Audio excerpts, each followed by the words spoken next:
ভালো লেগে থাকেন লাইক কমেন্ট সাবস্ক্রাইব করে দিও। যারা চ্যানেলে নতুন প্রথমবার দেখছো, লেখার ঘর ছিল, সামনে চেয়ারটা লক্ষ্য রাখুন। চেয়ারটা বসতেন, টেবিলে খাতা রাখতেন, আর সোজা দিয়ে জানলাটা দেখতেন। জানলাটা খোলা থাকতো। রূপনারায়ণ নদী। কোলাঘাটে যদি থেকে থাকেন, কাছাকাছি ঘুরতে যেতে চাইছেন, হ্যাঁ, আজকে তোমাদেরকে নিয়ে চলে এসেছি। সেই শরৎচন্দ্র চট্টোপাধ্যায় অনেক রচনা লিখেছেন এইখানে বসে। এই হচ্ছে পুকুর। তো দেখতে থাকো পুরো ব্লগটা, আশা করি তোমাদের ভালো লাগে। Hello guys, welcome back to my channel, welcome back to Tanis world. তো দেখতেই পাচ্ছ রেডি হয়ে গেছি অ্যান্ড ক্যাপশন দেখে বুঝেই গেছো। তো আজকের নতুন একটা গন্তব্যস্থানে যাচ্ছি।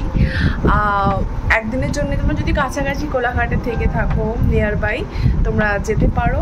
যেটা কি দেউলটি, জায়গাটার নাম দেউলটি, আর ওটা হচ্ছে শরৎচন্দ্র চট্টোপাধ্যায়ের বাড়িতে যাচ্ছি এর নতুন কিছু এক্সপ্লোর করতে। যেহেতু রূপমের ইন্টারেস্টটা হলো সোনার বাংলা নদী না, ওটা হচ্ছে কি নদী বললো, রূপনারায়ণ নদী কিছু একটা বললো। হ্যাঁ, তো পুরোটাই করার চেষ্টা করবো। আশা করি তোমাদের ভালো লেগে থাকেন লাইক কমেন্ট সাবস্ক্রাইব করে দিও। যারা চ্যানেলে নতুন প্রথমবার দেখছো, তো এই হচ্ছে আমার আউটফিট। ওখানে পৌঁছে পুরো বাকিটা দেখাবো। এখন 4টে মতন বেজে গেছে, 5:30 অবধি থেকে খোলা থাকে, মানে সকাল 10 থেকে 12টা, আবার 3:30 থেকে 5:30।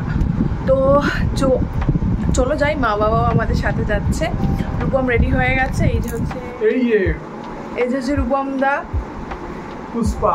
আমরা ওখানে গিয়ে রিলস করবো। এখন সামি বলে একটা রিলস আছে, সেটা ট্রেন্ডিংয়ে চলছে। তো বাইরে বেশ গরম, ভেতরটাতে তো এসি চলছে বলে বোঝা যাচ্ছে না, কিন্তু বাইরে বেশ গরম আছে।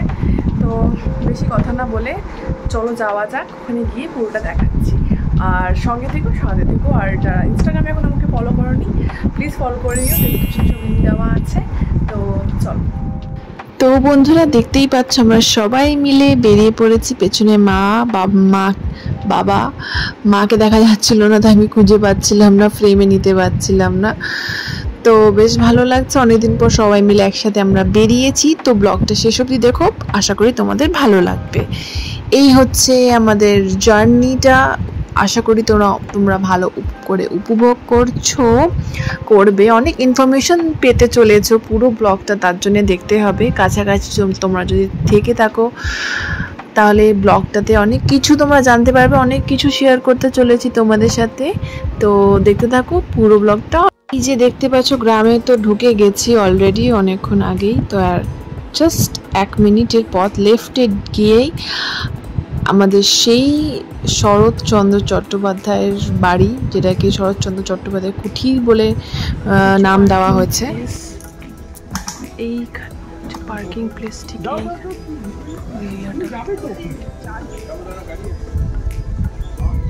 কোলাঘাট থেকে আমাদের 20 মিনিট মতন লেগেছে, 20 থেকে 25 মিনিট। এই হচ্ছে বাড়িটার এন্ট্রেন্স।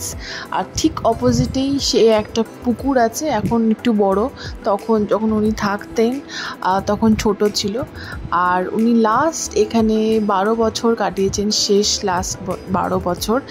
আগে উনি আসতেন, এখানে কি দিদির বাড়ি ছিল, এখানে যখন আসতেন ভালো লেগে গেছিলো, সেই জন্য তারপর উনি এখানে বাড়ি তৈরি করে এখানে উনি বসবাস করতেন। আর হচ্ছে দেখতে থাকো পুরোটা। লেখার ঘর ছিল, সামনে চেয়ারটা লক্ষ্য রাখুন। চেয়ারটা বসতেন, টেবিলে খাতা রাখতেন, আর সোজা দিয়ে জানলাটা দেখতেন। জানলাটা খোলা থাকতো। রূপনারায়ণ নদী খেতে বইতো।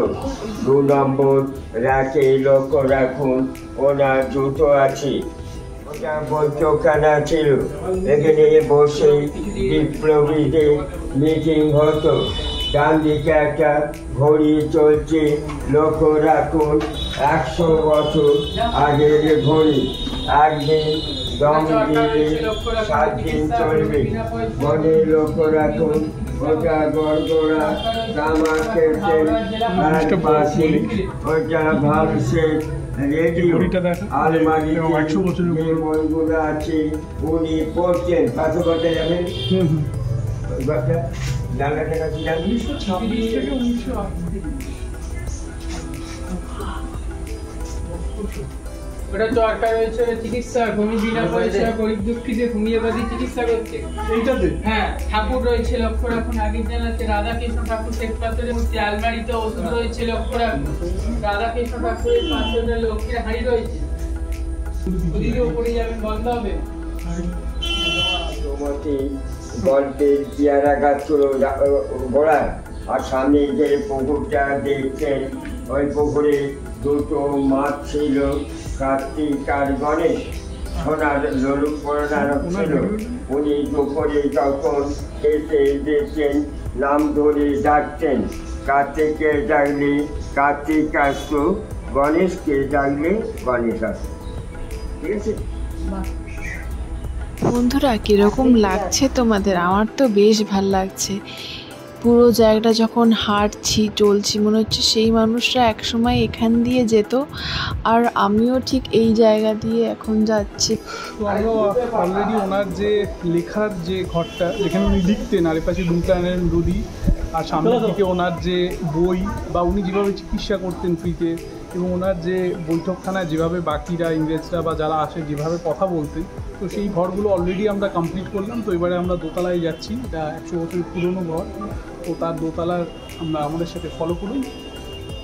100 বছর পুরনো এই ঘরটা এখনও কি সুন্দর ওরা মেনটেন করেছে। এই যে দেখতে পাচ্ছ এগুলো পুরো কাঠের, সত্যি এক আলাদা এক আভিজাত্য আছে। আর কত উপন্যাস, কত কিছু রচনা উনি এখানে বসে লিখেছেন, কত জায়গায় বসে বসে। বেশ ভালো লাগছে, যারা জানো, দেখেছো, পড়েছো ছোটোবেলায় তারা বুঝতে পারবে। আমার তো ওপরে এই জায়গাটা বেশ ভালো লাগছিল, খুব সুন্দর একটা শীতল বাতাস, যেহেতু চারিদিক এত গাছপালা, বেশ সুন্দর লাগছিল। একটা ওপেন বারান্দা আগেকার যেরকম হতো ঠিক সেরকম, বেশ ভাল লাগছিল সত্যি। এটা তোমরা না গেলে বুঝতে পারবে না, আমি গেছি তাই বুঝতে পারছি। তোমরা কখনো না কখনো যখনই হোক তোমরা প্ল্যান করে যেও, বেশ ভালো লাগবে। রূপনারায়ণ নদীটাও তোমরা গিয়ে ঘুরে দেখতে পারো। এখানে আবার ছোট ছোট পাখিগুলো আবার রেখেছে ওরা এমনি হয়তো, তো আমি বেশ দেখছিলাম, বদ্রিকা পাখি বলে। গিয়ে বাড়ির এই ঠিক এই যে বাড়ির সাইড ভিউটা, এখানে সমাধি আছে নাকি, চলো দেখা যাক। এই হচ্ছে বাড়ির ঠিক সাইড ভিউ থেকে ভালো আসতে হবে। ও এই জায়গাটায়, এই জায়গাটা তো মারা গেছে, সমাধি দেওয়া হয়েছে। This is the place. এখানে শরৎচন্দ্র চট্টোপাধ্যায় তার ওয়াইফ অ্যান্ড তার ভাইয়ের সমাধি আছে।